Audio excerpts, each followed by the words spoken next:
Assalamualaikum warahmatullahi wabarakatuh. Perkenalkan, nama saya Dandi Katrisna Kusuma, NPM 1821020195, kelas B HTN Fakultas Syariah. Melalui video singkat ini saya akan menyampaikan materi dari mata kuliah Hukum Acara Perdata dan Peradilan Agama, yaitu tentang pemeriksaan gugatan di persidangan. 1. Pendaftaran dan panggilan sesuai asas hakim bersifat menunggu. Inisiatif pengajuan tuntutan dilakukan oleh penggugat. Tindakan pertama yang harus dilakukan penggugat adalah mendaftarkan gugatannya di Kepaniteraan Pengadilan Negeri dengan memperhatikan kompetensi relatif pengadilan negeri yang bersangkutan. Proses pendaftaran ini dimulai dengan membayar biaya perkara sesuai dengan asas beracara dikenakan biaya. Pendaftaran tersebut akan ditindaklanjuti dengan suatu penetapan ketua pengadilan negeri yang menunjuk susunan majelis hakim pemeriksaan perkara tersebut.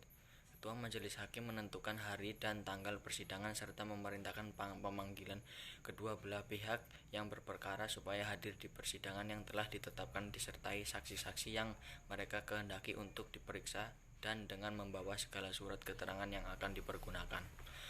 Pemanggilan dilakukan oleh jurusita dengan menyerahkan surat panggilan eksploit, berita acara pemanggilan, dan khusus untuk tergugat disertai salinan surat gugatan.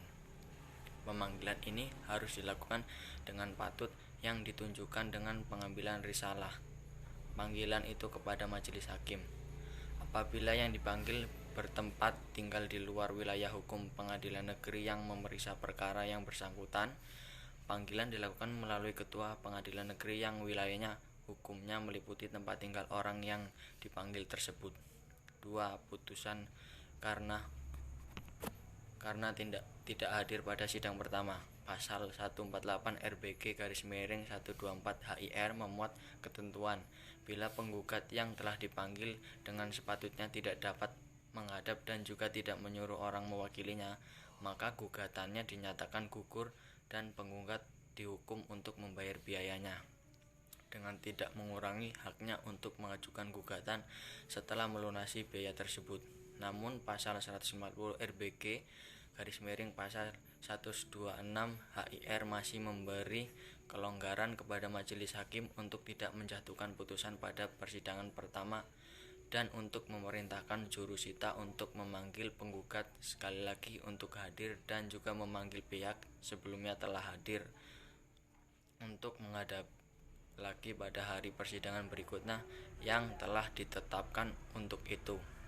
Setelah penggugat dipanggil kembali kedua kalinya dan ternyata penggugat tidak hadir pula pada persidangan yang telah ditetapkan tersebut, hakim akan menjatuhkan putusan menggugurkan gugatan penggugat dan menghukum tergugat membayar biaya perkara.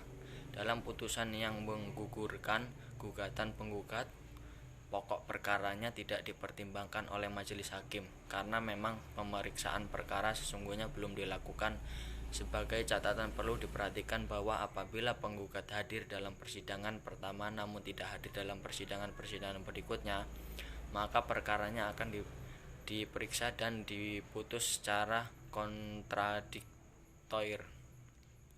3. Upaya perdamaian. Pasal 145 RBG-130 HIR antara lain menentukan bila pada hari yang telah ditentukan para pihak datang menghadap, maka pengadilan negeri dengan perantara ketua berusaha mendamaikannya. Bila dapat dicapai perdamaian, maka di dalam sidang itu juga dibuatkan suatu akta dan para pihak dihukum untuk menaati perjanjian yang telah dibuat, dan akta itu mempunyai kekuatan serta dilaksanakan seperti suatu surat keputusan biasa. Terhadap suatu keputusan tetap semacam itu tidak dapat diajukan banding. Ketentuan ini mewajibkan majelis hakim sebelum memeriksa perkara perdata harus berusaha untuk mendamaikan kedua belah pihak yang sedang bersengketa tersebut. Peranan hakim dalam usaha menyelesaikan perkara tersebut secara damai sangat penting. Putusan perdamaian mempunyai arti yang sangat baik bagi masyarakat pada umumnya dan khususnya bagi orang yang mencari keadilan. Apabila perdamaian tidak dapat dicapai, maka proses pemeriksaan akan dilanjut dengan tahap jawab-menjawab, pembuktian, kesimpulan, dan putusan pengadilan. 4. Jawaban dan eksesi. Tidak ada ketentuan yang mewajibkan tergugat memberikan jawaban. Namun jawaban ini sangat penting bagi tergugat. Apabila tergugat tidak memberi jawaban, tergugat harus menyadari ia harus memikul akibat dari sikapnya. Dalam jawabanlah tergugat dapat mengemukakan argumentasi yang menguntungkan posisinya. Jawaban tergugat dapat dilakukan secara lisan maupun secara tertulis. Jawaban tergugat dapat terdiri dari dua macam, yaitu A. Jawaban yang tidak langsung mengenai pokok perkara yang lazim disebut ekspresi atau tangkisan. B. Jawaban yang langsung mengenai pokok perkara. 5.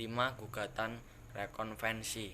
Gugatan rekonvensi atau gugatan balik atau gugatan balasan diatur dalam pasal 157 dan 158 RBG, pasal 132 A dan 132 B HIR. Pasal 157 RBG menentukan A. Tergugat berwenang untuk mengajukan gugatan balik dalam segala hal. B. Jika dalam tingkat pertama tidak diajukan gugatan balik, maka hal itu tidak dimungkinkan dalam tingkat banding. Pasal 158 RBG menentukan A. Tergugat dalam gugatan asal wajib mengajukan gugatan baliknya bersama dengan jawabannya yang tertulis atau lisan. B.